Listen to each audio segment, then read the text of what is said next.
मोरांबा या मालिकेच्या 9 नोव्हेंबरच्या भागामध्ये आई आजी सांगत असते, या सगळ्याला रमा जबाबदार आहे. तिने घर सोडून निघून जायला पाहिजे. याच्यावरती सीमा म्हणते, कोण? रमा जबाबदार? तर या सगळ्याला रमा नाही, रेवा जबाबदार आहे. आता मात्र रेवा विचार करते, मी कशी काय जबाबदार? त्यावरती सीमा म्हणते, घरातल्या बाहेरच्या लोकांना इथे आणून ठेवलेत आणि त्यांची मनमर्जी इथे सगळी चालते आणि रेवाचा माज वाढलेला आहे, तिच्यामुळे हे सगळं घडतंय. आई आजी म्हणते, वा वा सीमा, तुझं तर जामच तोंड चालायला लागलंय. म्हणजे सुनेचा किल्ला तू लढवतेस का? शशिकांत बरोबर बोलतो की माझ्या बायकोला जरा ढील दिली ना की ती सैल सुटते. सीमा म्हणते, मला आयुष्यात माझा किल्ला नाही लढवता आला. माझा किल्ला मला लढवता आला असता तर आज ही अवस्था नसती. पण माझ्या सुनेच्या बाबतीत मी काही चुकीचं घडू देणार नाही. रमा आणि अक्षयचं एकमेकांवरती प्रेम आहे आणि रमा या गोष्टीला बिलकुल जबाबदार नाही आहे. आई आजी म्हणते, नाही कसं? हे बघ, रेवा या घरातली नसली तरी सुद्धा मी तिला इथे ठेवलेलं आहे. सीमा म्हणते, हो का? ती या घरातली नाही तरी पण तिला इथे ठेवायचं आणि रमा आपल्या घरातली आहे तरी तिला सुद्धा बाहेर काढायचं? याच्यावरती रेवा म्हणते, हे काय चाललंय? म्हणजे कोणीही येतं उठसूट मला काहीही बोलतं आणि मी ऐकून घ्यायचं? याच्यावरती रमा म्हणते, कोणीही? अगं कोणीही नाहीत, त्या या घरची मालकीणबाई आहेत, त्या तुला बोलतायत, घराबाहेरच्या मुलीला. खबरदार, माझ्या सासूचा पुन्हा जर का अपमान केलास ना तर गाठ माझ्याशी आहे रेवा. असं म्हणत रमा आता रेवाला चांगलंच सुनावते. रेवा रडत रडत बाहेर निघून जाते. याच्यावरती आई आजी म्हणतात, तुला ना जे काय बोलायचं ते बोल, पण तुझा आणि अक्षयचा हा डिवोर्स मी करून राहणारच. असं म्हणत आई आजी रमाला चॅलेंज देतात. तोपर्यंत इकडे घरामध्ये दिवाळीची लगबग चालू असते. शिडीवरती आनंद चढलेला असतो, पण जान्हवी शिडी नीट पकडत नाही की काय म्हणून आनंद घाबरलेला असतो. तितक्यात तिथे अभि येतो आणि म्हणतो, वहिनी बाजूला हो, मी धरतो शिडी. असं म्हणत आता मुद्दाम अभि त्याला शिडीची भीती दाखवत असतो. आनंद म्हणतो, पडेन ना, मी पडेन ना. अभि म्हणतो, घ्या शूरवीर, आणि शिडीची भीती वाटते. आनंद म्हणतो, तुझं सांगू का? लहानपणी ह्याला एकदा शिडीवर पडायला चढला होता, धडपडला होता. तो शिडीला किती घाबरायचा, वाचवा वाचवा असं म्हणायचा. अभि म्हणतो, तेव्हा मी 5-6 वर्षाचा होतो आणि एकदाच घडलं हा असं. त्यानंतर मी मस्तपैकी शिडीवर चढून सगळी कामं करायचो. तुझ्यासारखा भित्रा नव्हतो मी. असं म्हणत छानपैकी दिवाळीची आता डेकोरेशनची तयारी चाललेली असतानाच अचानक आरतीला उलटी येते आणि ती आपल्या रूममध्ये धावत जाते. जान्हवी म्हणते, हिला काय झालं? अचानकपणे हिची तब्येत कशी बिघडली? आता अजूनही आरतीच्या प्रेग्नन्सीचं सत्य घरच्यांना कुणालाही माहीत नसतं. त्यामुळे फक्त अभिला हे कळतं की तिला काय झालंय आणि तो धावत पळत आरतीच्या मागे जातो. तोपर्यंत जान्हवी विचार करते, काय होतंय आरतीला नक्की? इकडे आई आजी सांगत असते, तुला असं वाटत असेल, पण डिवोर्स पेपरवरती अक्षयच्या आणि तुझ्या सह्या मी घेणारच, लक्षात ठेव. याच्यावरती रमा म्हणते, तुम्ही सह्या घेण्यासाठी काहीही प्रयत्न करा, पण सह्या होणार नाहीत. जर तुम्हाला वाटत असेल की आम्ही तुमच्या या प्रॉपर्टीचे भुकेलेले आहोत, म्हणजे मी तर सोडा, पण तुम्हाला तुमच्या नातवाबद्दल पण असं वाटत असेल तर हे चुकीचं आहे.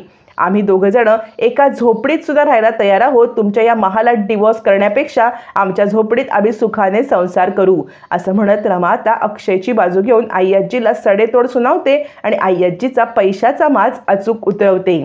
रमा सांगते, मी वचन देते, माझं घर मी टिकवून राहणारच. आणि आई आजी सांगते, मी शब्द देते की तुमचा डिवोर्स मी करून ठेवणारच. असं म्हणत आता इकडे दोघींनी एकमेकींना चॅलेंज दिलेलं असतं. तोपर्यंत रूमच्या बाहेर पडलेली रेवा रडत रडत बाहेर येते. त्यावेळेला जान्हवी म्हणते, काय ग रेवा, रडायला काय झालं? म्हणजे या घरातली खूप इम्पॉर्टंट सदस्य आहेस, तुला असं कोणतंही काम नाही, ते जमत नाहीये. रेवा म्हणते, नशीब जान्हवी, या घरातल्या कुणीतरी मला नीट ओळखलं. याच्यावर जान्हवी म्हणते, बेबी मी तुला म्हटलं होतं की नाही, रेवाने मनात आणलं ना तर कोणतंही काम करू शकते, ती ह्या शिडीवरती पण चढू शकते. आनंद म्हणतो, नाही या शिडीबिडीवरती चढणं हे काही रेवाचं काम नाहीये. रेवाला आता हे चॅलेंजच वाटतं. रेवा म्हणते, नाही मीच ह्या शिडीवर चढणार आणि मीच हे सगळं आता तोरण लावणार. असं म्हणत रेवाला हरभऱ्याच्या झाडावर चढत जान्हवीने तिला शिडीवरती अखेर चढवलेलंच असतं. रेवा शिडीवर चढते, डेकोरेशनच्या माळा लावण्याचा प्रयत्न करते. त्यावेळेला जान्हवी म्हणते, ये रेवाला चिअर अप करूया. असं म्हणत ती आता खालची धरलेली शिडी जोराजोरात हलवायला लागते. रेवा म्हणते, जान्हवी पडेन ना मी. जान्हवी म्हणते, अगं काही नाही, मी फक्त चिअर अप करते. आनंद म्हणतो, ये रेवा, आणि पुन्हा जान्हवी शिडी हलवायला लागते. रेवा म्हणते, जान्हवी मला नाही करायचं हे काम. आणि रेवा धडपडत खाली उतरते आणि म्हणते, मी पडेन ना. पण जान्हवी कुठली ऐकायला?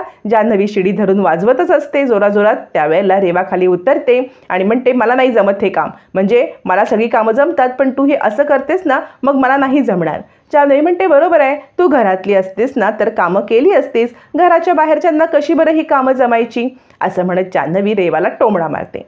तोपर्यंत रमा आता इकडे गॅलरीमध्ये आलेली असते. तिला आई आजींनी बोललेलं सतत आठवत असतं. आई आजींनी काढलेली डिवॉर्सची गोष्ट रमाच्या जिव्हारी लागलेली असते. तेवढ्यात तिथे सीमा येते. सीमा म्हणते, रमा कोणता विचार करतेस? ज्या पद्धतीने तुला रेवाने चॅलेंज दिलं होतं घराबाहेर काढायचं, तसंच चॅलेंज तू घे की. तू सुद्धा रेवाला घराबाहेर काढायचं चॅलेंज घे, कारण रेवा गेल्याशिवाय तुझ्या संसाराची घडी सुरळीत बसणार नाही. मग काय चैन कुली की मैन कुली की असं म्हणत दोघी जणी आता पूर्णपणे रेवाला घराबाहेर काढण्याचा निर्णय घेतात. तोपर्यंत आरतीला अभि विचारत असतो, काय ग बरी आहे ना तब्येत? काही डॉक्टरांकडे वगैरे जायला पाहिजे का?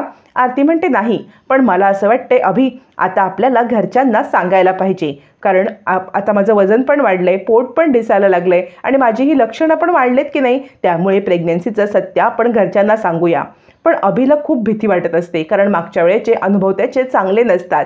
त्यामुळे अभि म्हणतो, मला नाही वाटत असं आपण सांगायला हवे. आरती म्हणते, नाही रे, असं किती दिवस लपवून ठेवणार? यावरती अभि म्हणतो, ठीक आहे, पण हे सांगितल्यावरती पुढचे 6 महिने कोणताही गाजावाजा करायचा नाही आहे. आरती म्हणते, ठीक आहे, गाजावाजा नको, पण सांगायला तर पाहिजेच की नाही. असं म्हणत आरती आणि अभि आता घरच्यांना प्रेग्नन्सीचं सत्य सांगण्यासाठी सज्ज होतात. तोपर्यंत घरामध्ये सगळेच जण दिवाळीची लगबग करत असतात, फराळाची लगबग, डेकोरेशनची लगबग. तेवढ्यात तिथे रेवा येते. रेवा म्हणते, काका तुमचा पाय कसा आहे हो, आणि मी करू का काही डेकोरेशनमध्ये मदत? काका म्हणतात, नको, मी करतोय. असं काकांनी रूढ उत्तर दिल्यावरती इकडे आता रेवा सगळ्या बायकांकडे येते आणि म्हणते, मी काही मदत करू का? याच्यावरती आरती म्हणते, नको नको, इथे फक्त घरच्यांनीच मदत करायची आहे. आणि आता तर काय, आईंची लाडकी सून रमा आलेली आहे, त्यामुळे आईंना बाकी कोणाच्या मदतीची काही गरज नाही. असं म्हणत आरती रेवाला आता टोमणाच मारत असते. त्यावरती रेवा म्हणते, नाही, म्हणजे तशी मलाही कामं नीट जमतात की. याच्यावरती सीमा म्हणते, नाही ग, म्हणजे तू कशी पाहुणी ना, आम्ही बाहेरच्या लोकांना कामं सांगत नाही. रमा येईल की या घरची हक्काची सून. जान्हवी म्हणते, आई मी करू का काम? यावरती सीमा म्हणते, हो तर, अगं तू या घरची हक्काची सून आहेस, तुला तर काम करायलाच पाहिजे. तोपर्यंत इकडे आता दोघं जण म्हणजे आनंद आणि अभि दोघं जण आता भांडत येत असतात, ते पण एका लाडूसाठी. याने माझा लाडू घेतला. याच्यावरती आनंद म्हणतो, अरे एकच लाडू तर घेतलाय की. दोघांचा आरडाओरडा चालू असतो. त्यावेळेला अक्षय हा आवाज ऐकतो आणि म्हणतो, काय चाललंय तुमचं? माझ्या रूमपर्यंत आवाज येतोय, कसला आवाज? म्हणून मी बाहेर आलो. आनंद म्हणतो, 6 लाडू खाऊन झाले तरी पण ह्याला लाडू पाहिजे. तितक्यात तिथे रमा येते आणि म्हणते, तोरणं बनवायला कोण माझी मदत करणार? आनंद म्हणतो, नाही आम्ही हे सगळं डेकोरेशनचं करतोय. असं म्हणत आनंद आणि अभि दुसरं डेकोरेशनचं काम करायला निघतात. त्यावेळेला अक्षय म्हणतो, मी करू का मदत? रमा तुला मी करू का मदत? असं म्हणत तो रमाला मदत करायला येतो. रमा नको नको म्हणत असते, तरी सुद्धा अक्षय रमाला मदतीसाठी धावून येत असतो. मग अक्षय आणि रमा हे दोघं जण छानपैकी आता तोरणं करण्यामध्ये मग्न असतात. तोपर्यंत इकडे रेवाला जान्हवी सांगत असते, खरंच ग, म्हणजे तुला सगळेच जण समजतात की तू घराबाहेरची आहेत, पण मी नाही समजत तसं. मी तुला घरातलीच समजते, म्हणून मी तुला घरातलं एक खूप इम्पॉर्टंट काम सांगणार आहे, म्हणजे शिडीवर चढून काही काढायचं आहे. यावरती रेवा म्हणते, शिडीवर चढायचं? जान्हवी म्हणते, बघ आत्ता तू घरची म्हणतेस, आत्ता म्हणतेस शिडीवर कशी चढू? याच्यावरती रेवा म्हणते, ठीक आहे, तू मला घरची म्हणतेस ना, तर चल मी चढते शिडीवरती. आता शिडीवरती चढण्यासाठी म्हणजेच लॉफ्टच्या वरचं, वॉर्डरोबच्या वरचं सामान काढण्यासाठी आता जान्हवी छानपैकी शिडी लावते आणि वॉर्डरोबच्या वरचं सामान काढण्यासाठी रेवाला वरती चढवते.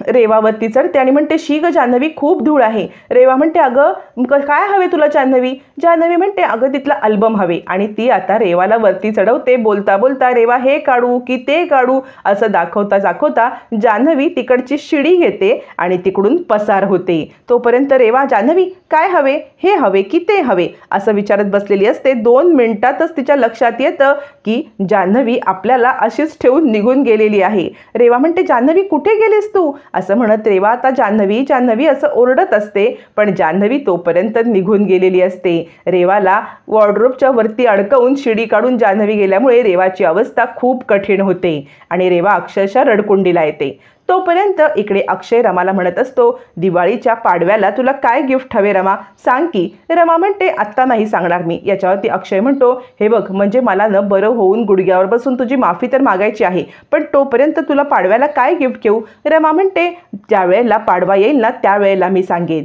इकडे आता रेवा अडकलेली असते आणि अक्षय रमाबद्दल छानपैकी गिफ्टचं बोलत असतो. तोपर्यंत रेवा सांगत असते आता ह्या रमाला मी सोडणार नाही आणि हातामध्ये कसलीशी औषधाची बॉटल कसलंचं पॅकेट घेऊन ती आता खाण्यामध्ये मिक्स करते आणि म्हणते आता येणार खरी मजा. आता रेवाचा हा डाव अक्षय हाणून पाडणार का हे येणाऱ्या भागातच कळणार आहे.